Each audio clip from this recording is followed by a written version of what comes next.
There isn't really a deliberate approach to acting at 11 years old, and there's still not really a deliberate approach now. I just sort of winged it and continue to. And I think it's going okay. I think it's going okay. It's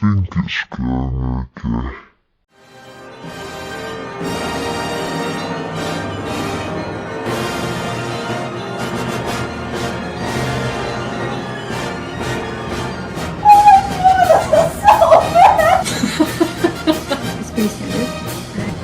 I'm gonna be a dad. Wow.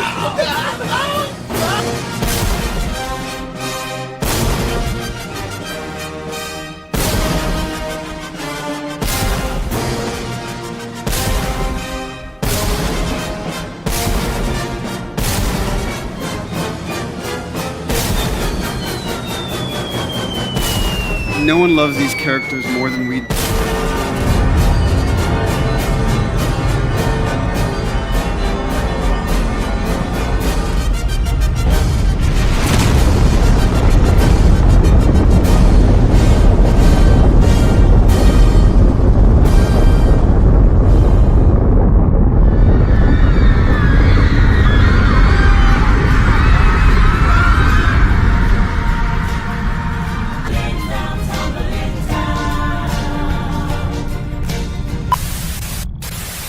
Wait a minute, is that the new Aphex Twin album? No, it's just Bill Ramsey. Fuck. Ellie. Oh my god. Ellie, it wasn't in the best interest of the community. Fuck the community! All you do is talk about the fucking community, you hypocrite! You think you're good and I'm bad? You let a kid die today, Jesse. Because why? He wasn't in your community?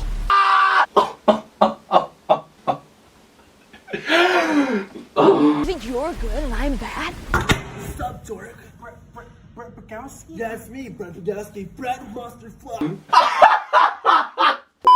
Hottie dog shit, Neil Denthead Cuckman, and The Chopped of Us Season 2 Shitasode 7. Let's talk about it. But first, make sure to hit that subscribe and like buttons, or else your mom and your dad will die in their sleep tonight, and so will you. And if that doesn't sound like a bad proposition to you, just flip it around, okay? They'll live forever, and you'll live forever too, okay? So just fucking subscribe and like, please. I desperately need it. So yeah, this grand finale, episode 7, the last episode of the second season, it is dry. And I mean, it's drier than Dina actress's crotch during that finger blasting scene. It is so fucking dry. Like, this fucking episode is drier than fucking Arrakis, so you better put on your still suit while you're watching this shit, because all the moisture will be sucked out of you. Calling the episodes in the second season bad is just redundant, and calling them good is just delusional. Are there some episodes that are better than other episodes within this season? Yes, but it's a downward trend, okay? The trend is downward. This entire episode is predicated on the idea that Ellie is out for revenge. She's on the revenge quest, which isn't believable in the first place, because one moment she's screaming fanatically, like she's completely hysteric in one scene, and then the next scene she's, I'm gonna be a dad doing fucking goofy shenanigans. So, not exactly a great foundation for revenging resolve.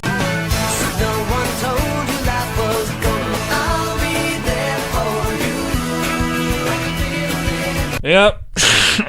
That right there is the platonic ideal of a revenge quest. Furthermore, this entire revenge quest that Ellie is going through is diluted and stifled and dampened down from the games. This is mainly due to the porch scene changes in the prior episode, because in the games, Ellie's little revenge quest was a little bit more complex, and I hate to say it, but nuanced. Like, admittedly, her revenge venture wasn't solely due to this carnal need for revenge in the video game, given the context of the porch scene. However, in the TV show, it just feels like pure bloodlust revenge with nothing to it, because Ellie was driven by a feeling of guilt and resentment, and she just didn't like the fact that she wasted so much time that could have been spent with Joel, and which again isn't properly conveyed or unwoven in a delicate manner. No, they just combined the hospital scene and the porch scene and put the right at the beginning of the fucking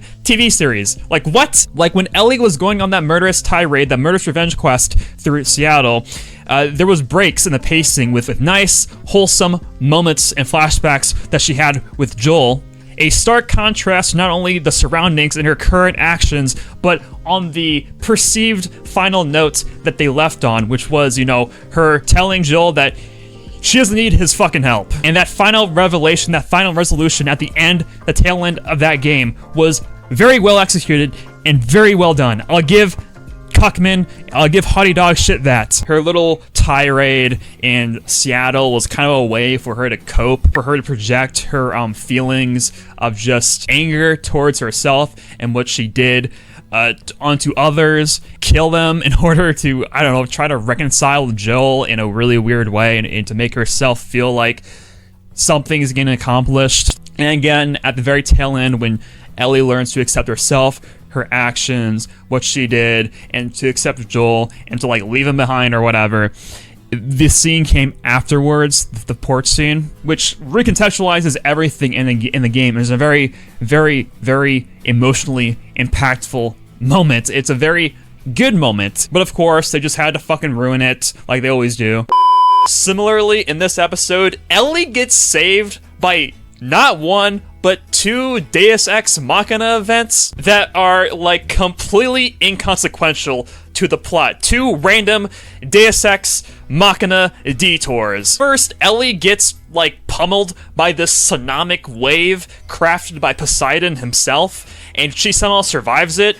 And by the way, how does Ellie know how to fucking use a boat? What? I don't know if you guys remember, but in the games, Ellie doesn't know how to fucking swim. And I'm not sure if Joel taught her how to swim in the fucking TV series, because Joel in the TV series is a far, far, far inferior father figure and dad. Yeah, but she somehow gets swallowed up by the ocean and just somehow magically finds her way up to shore, where then she gets captured by the Seraphites, the Scars, out of fucking nowhere, and was about to get lynched, and then gets saved again due to happenstance. Because the Seraphites heard an explosion in the distance, they're like, you know what? We don't need this. We need to do this anymore. Okay. Okay. Seems like a whole lot of fucking work to be wasted. It's so fucking retarded. Like, what the fuck is this shit? And likewise, before that, she goes full fucking retard mode on Jesse for not saving a Scar kid that's like encircled and surrounded by like numerous WLF soldiers. She got ass mad and butthurt because Jesse was like, maybe we shouldn't initiate a gunfight where we are outnumbered over a Scar kid, you know, risking our lives, risking Dean in the process, risking everything, you know, what, Ellie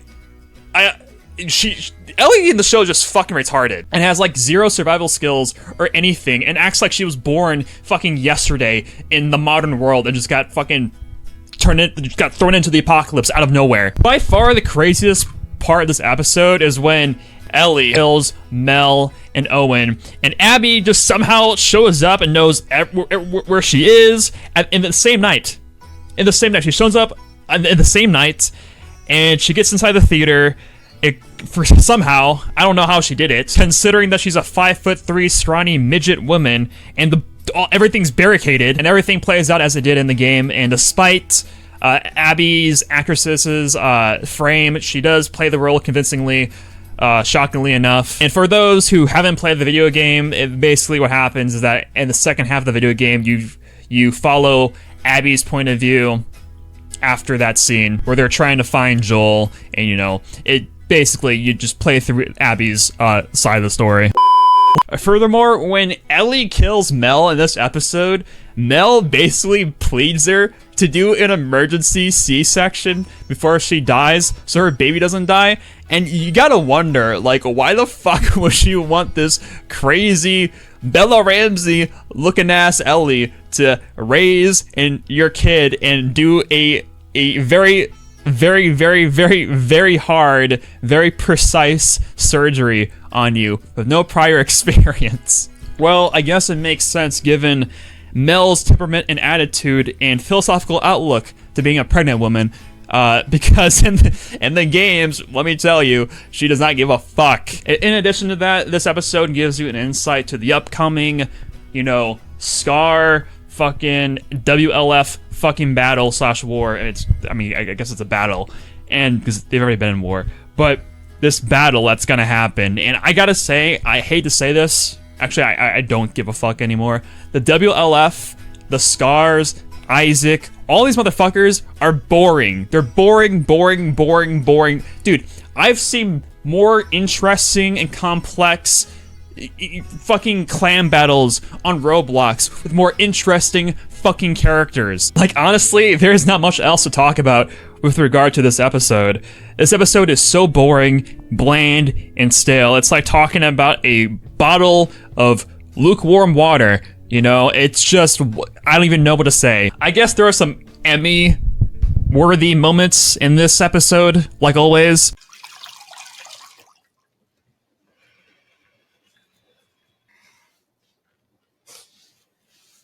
So you're gonna tell me what happened?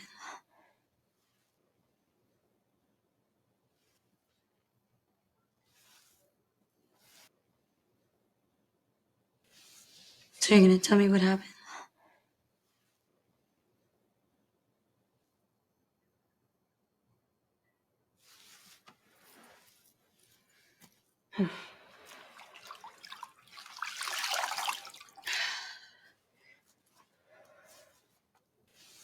So you're gonna tell me what happened?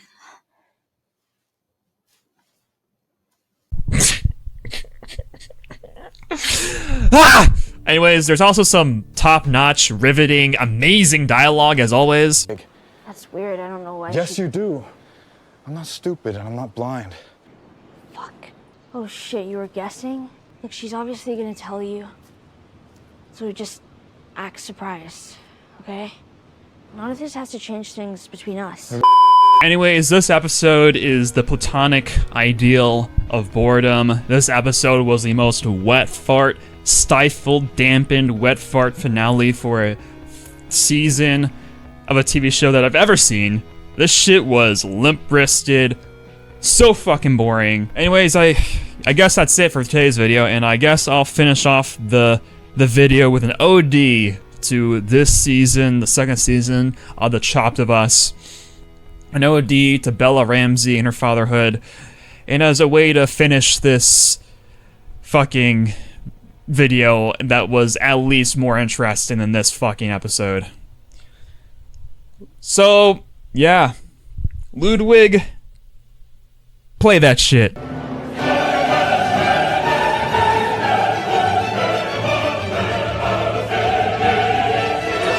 Dad.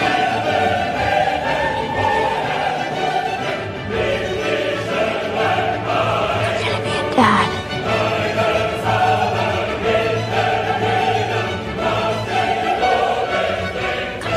Dad.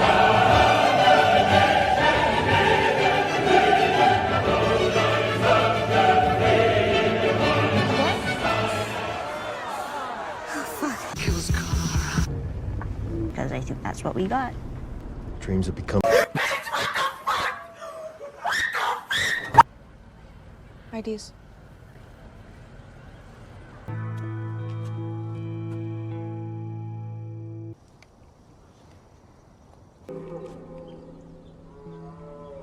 So, is it everything you hoped for? It's got its ups and downs. But you can't deny that view. And you gotta be shitting me. Lee, I'm sorry for jamming my way into your ride, okay? I know you're really angry about it, and I know you think I don't know shit, but I'm not. When I got bit in the mall, I wasn't on my own.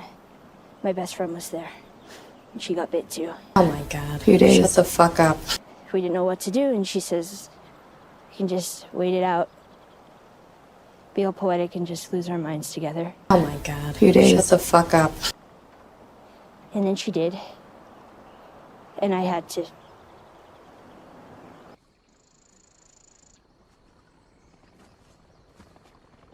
Where's that revolver at? Oh, wait, there it is.